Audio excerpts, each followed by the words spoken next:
So we've spoken about the concept of bevels in the introduction to whatever whole lot of words concepts video, so I thought it'd be appropriate to introduce a simple method of getting a bevel while the deck is in your hands. So a natural jog control is exactly that. And as you can probably tell from the title, and if you've ever experienced bevel work before, this move is going to be let you get a bevel in the deck, which is traditionally used for controls. So this is basically just like a quick course on how to get a bevel and how to control the deck afterwards.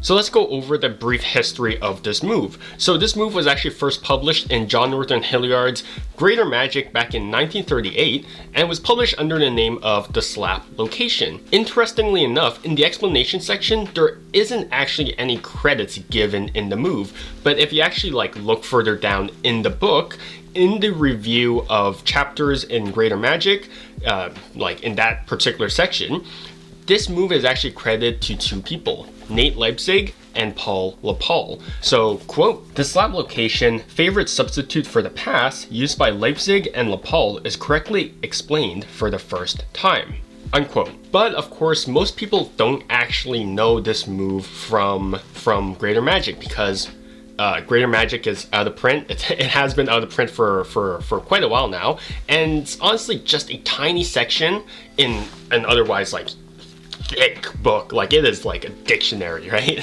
So I'm not surprised that most people actually missed this move, but most people actually recognize this move from The Card Magic of LaPaul by Paul LaPaul back in 1949.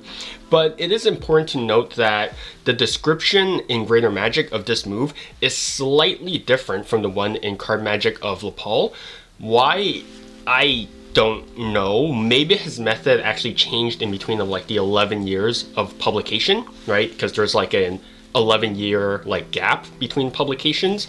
Or maybe John Norton Hilliard just described the move wrong or just transcribed the move wrong, because that happens, and Paul LaPaul later just corrected the move. Regardless, both move inherently do the same thing, and it's clear that Paul LaPaul, since he's associated with both moves, it's clear that they're inherently meant to be the same move. So that is just the brief history behind both moves and how they're inherently the same thing. So let's go over the basic method regarding this move. So this move is largely going to be self-working. So what's going to happen is that you're going to have a card selected through whatever manner that you want. In this case, it is the 6 of hearts. You're then going to have to cut the deck, obviously, right? So you're going to cut the deck and have the card returned to the top of the bottom packet, like so. Next, actually I'll leave it face up. Next, what you're going to do is that you're just going to slightly tilt your hand downwards. So there's going to be a slight tilt downwards, like so, right? So your index finger is now slightly pointing downwards. Your right hand with the top packet hovers above and just slightly behind of this packet. So it's just going to be a slight diagonal, like so, okay? So this is what it should look like. Now, you can slightly tilt this packet downwards too, so your middle finger should be pointing downwards, or you can let this packet remain parallel with the ground. It sort of doesn't really matter. I find that it doesn't really affect how this move works, besides a tiny little splat when the packet is parallel with the ground, versus the more controlled smear of a tilted downward top packet. But generally, it doesn't really affect how the move works, so you can tilt it however you want, okay? So now that you have both packets in position, what you're just going to do is really, really simple. You're just going to release this top packet, and because of pure friction, this move works on its own. So what actually happens is that the top packet is actually just going to drop down, and because of this forward tilt, this top packet is just going to slide forward. But because of friction, these last few cards are going to remain behind, and they're just going to create a smear while the top cards continue sliding forward. And they're going to continue sliding forward until they hit the index finger. So what you have now is basically a bevel, like so, separating the selection from the top packet, like so. Okay, so underneath of this bevel is exactly the selection. Okay, And that is essentially the main workings of this move. Again, it's pretty much self-working. There's really not much of a description I can give, because through pure friction, if you just let this packet tilt downwards, it just works automatically. Okay, so that is just the brief description of the Natural Jog Control.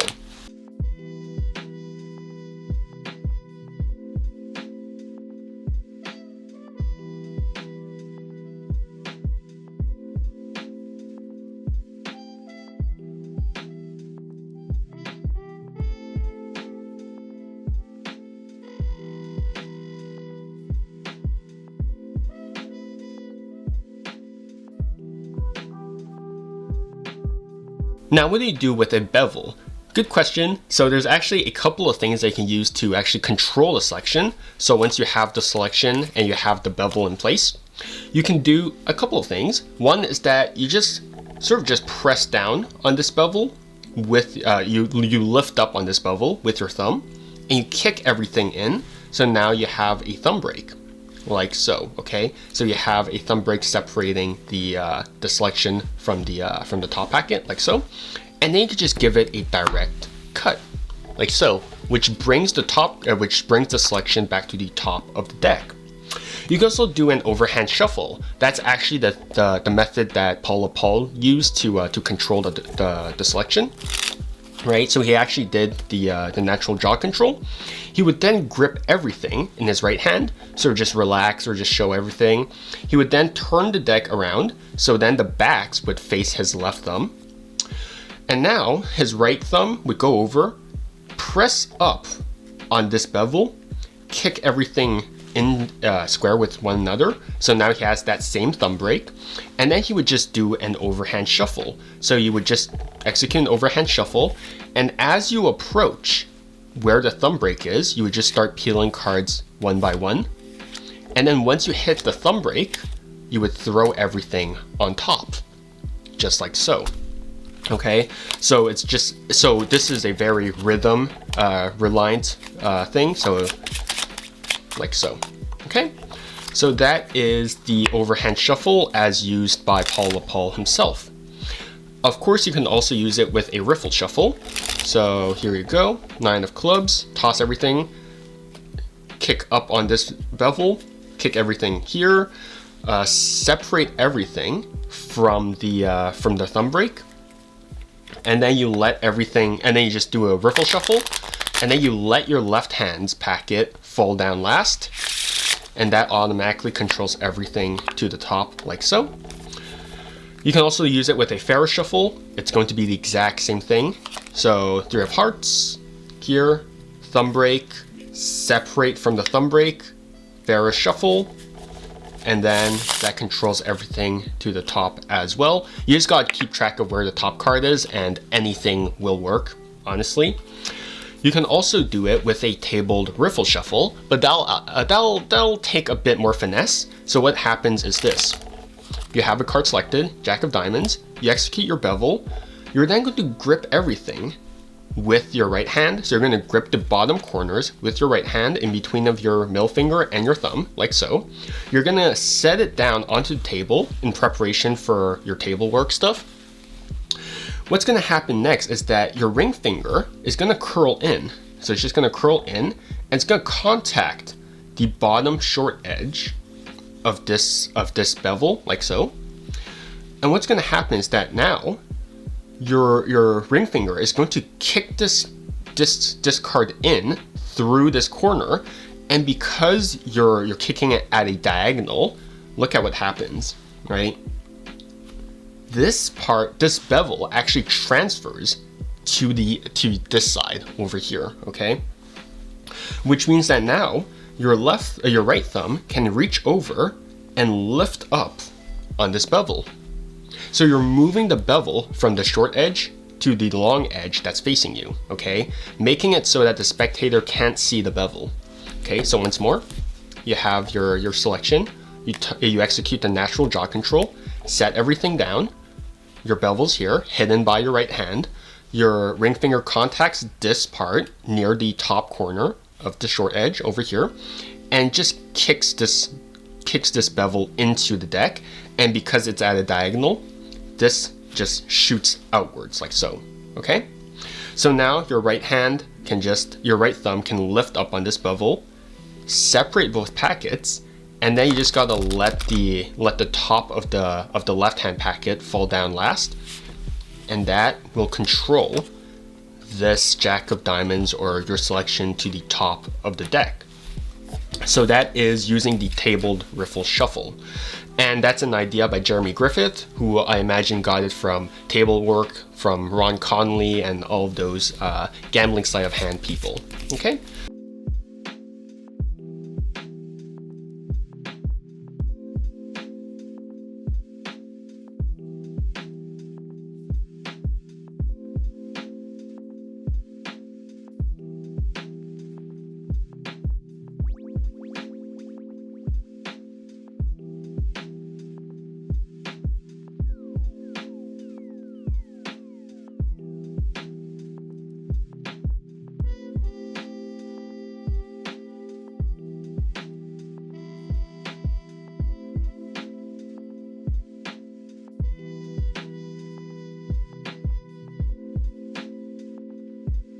Next, let's talk about transferring the bevel into a break. So obviously, as we've gone over this already, you can transfer it to a thumb break, right? You have your selection, you have your bevel, your right thumb contacts the bevel.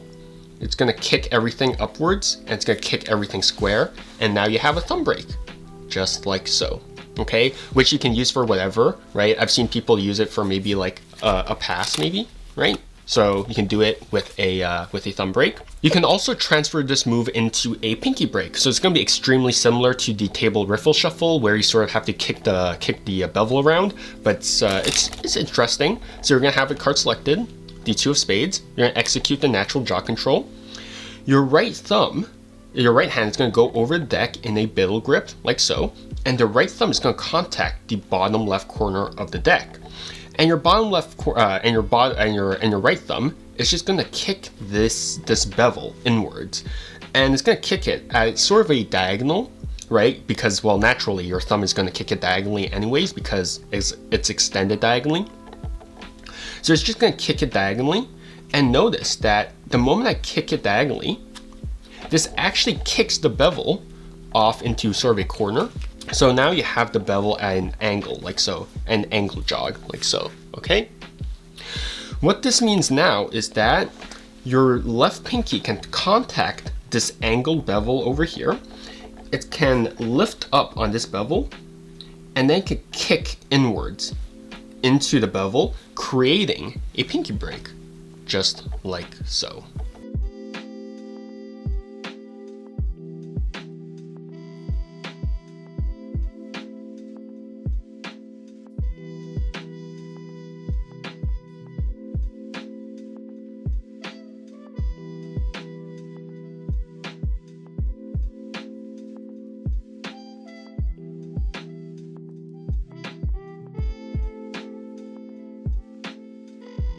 But using this same technique, you can also get an Erdnase break. So same thing, natural jog control, and now you're going to kick this bevel diagonally once more, and now you'll notice that this corner actually juts out.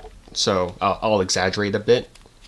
So this corner actually juts out like so, which means that because your right hand is in a bevel grip, your right pinky can actually reach over, wrap around this corner, lift up on this particular card, right? It can lift up on this particular card, and now you have an Erdnase break. Your left hand underneath of the deck can just square everything up, right? And now you have a nice Erdnase break, just like so.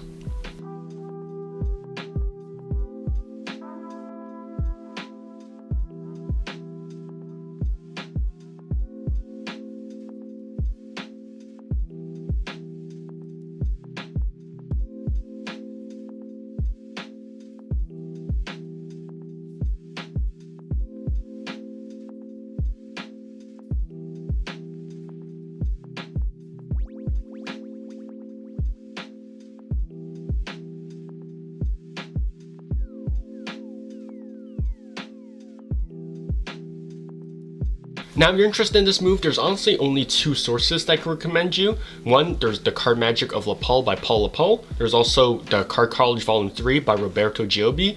And honestly, because of how simple this move is, yeah, it's honestly the only thing that I can really like think of.